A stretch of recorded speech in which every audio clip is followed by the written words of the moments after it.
میری 12 سال کی نمازیں قضا ہو گئی ہیں، کیسے ادا کروں؟ کچھ بھی نہیں سمجھ میں آتا، بہت پریشان ہوں۔ پریشان ہونا چھوڑ دیں تو سمجھ میں آ جائے گا۔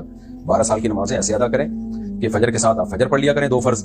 نیت یہ کیا کریں کہ میرے ذمہ جتنی فجر کی نمازیں باقی ہیں ان میں میں سب سے پہلی فجر کی نماز پڑھ رہا ہوں، تو آپ کی فجر کی ایک ہو جائے گی نماز۔ پھر جب ظہر پڑھیں تو قرآن ایک ظہر بھی پڑھ لیں ساتھ میں، 4 فرض پڑھنے ہیں، سنتیں نہیں پڑھنی آپ نے نیت یہ کرنی ہے بھائی میرے ذمہ جتنی ظہر کی نمازیں باقی ہیں ان میں سب سے پہلی ظہر پڑھ رہا ہوں۔ اسی طرح عصر، مغرب، عشاء، وتر بھی پڑھیں آپ، وتر بھی واجب ہے۔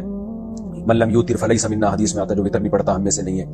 اور ان اللہ زادکم صلاۃ الا وہی الوتر، اللہ نے ایک اور نماز تمہارے لیے بڑھا دی اور وہ وتر کی نماز ہے۔ اس طرح بہت ساری حدیث ہے جس سے پتہ چلتا ہے کہ وتر پڑھنا بھی لازم ہے۔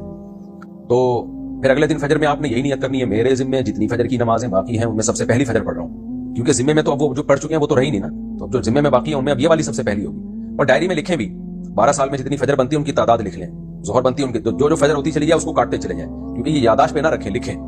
تو جب 12 سال کی نمازیں 365 دن ہوتے ہیں سال میں، تو 365 کو آپ نے 12 سے ڈیوائڈ کرنا ہے تو فجر کی نمازوں کی ٹوٹل تعداد آ جائے گی۔ جتنی نمازیں پڑھتے رہیں گے اتنی کاٹتے رہیں۔ یہ بھی ہو سکتا ہے کہ فجر کی ساری پہلے نمٹا دیں، پھر ساری ظہر کی نمٹا دیں اکٹھی، پھر ساری عصر کی نمٹا دیں، تو آپ کے پاس 12 سال کا ٹائم ہے۔ کوئی ایک دن میں تھوڑی پڑھنی ہے ساری، تو 12 سال میں آپ 12 سال کی نمازیں لوٹا دیں۔